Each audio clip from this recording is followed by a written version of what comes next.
नमस्कार बंधुरा, आमी श्रावणी। आमी चले एसेছি आरो एकटी रेसिपि निये। चलो रेसिपिटी ताहले एकबार देखे निই। आजकेर रेसिपि आनारसेर चाटनी। आनारसेर चाटनी अनेक भावेই बानानो যায়, किन्तु आमी खूबই সহজ পদ্ধতিতে আনারসের চাটনি বানাবো। আনারসের চাটনি বানানোর জন্য আনারসের খোসা ছাড়িয়ে আনারসের যে অংশ বাদ দেয় সেগুলো বাদ দিয়ে একটু বড় বড় টুকরো করে আনারসটা কেটে নিয়েছি। একটা ভাজা মশলা বানানোর জন্য আমি একটা ননস্টিক প্যান একটু গরম করে নিয়েছি। এর উপরে পাঁচফোড়ন দিয়ে একটু হালকা গরম করে নেব। পাঁচফোড়নটা একটু ভেজে নিয়ে একটা পাত্রের মধ্যে ঢেলে রাখবো। পাঁচফোড়ন ঠান্ডা হয়ে গেলে এমনভাবে গুঁড়ো করব যেন একটু গোটা গোটা থাকে।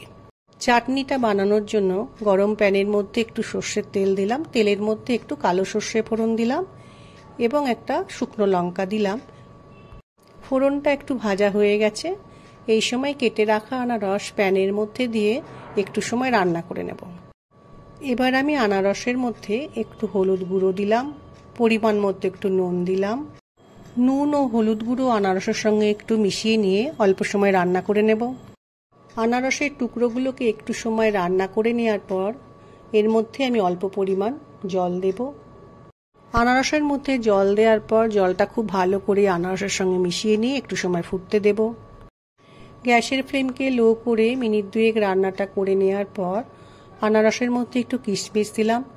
কিশমিশটা দেওয়ার পর খুব ভালো করে একটু মিশিয়ে নেব।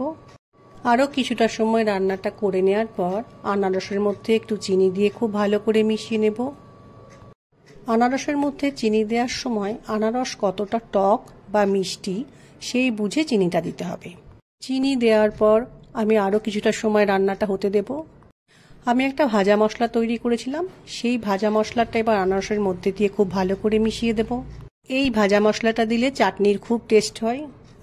এভাবে আনারসের চাটনি বানিয়ে ফ্রিজে রাখলে 2-3 দিন কিন্তু খাওয়া যায়। যারা আনারসের চাটনি বানাওনি তারা এভাবে আনারসের চাটনি বানিয়ে দেখো, আশা করছি ভালো লাগবে। আমার আজকের রেসিপি ভালো লাগলে লাইক, শেয়ার ও সাবস্ক্রাইব করো। ভিডিওটি দেখার জন্য ধন্যবাদ। ভিডিওটি আজ এখানেই শেষ করছি।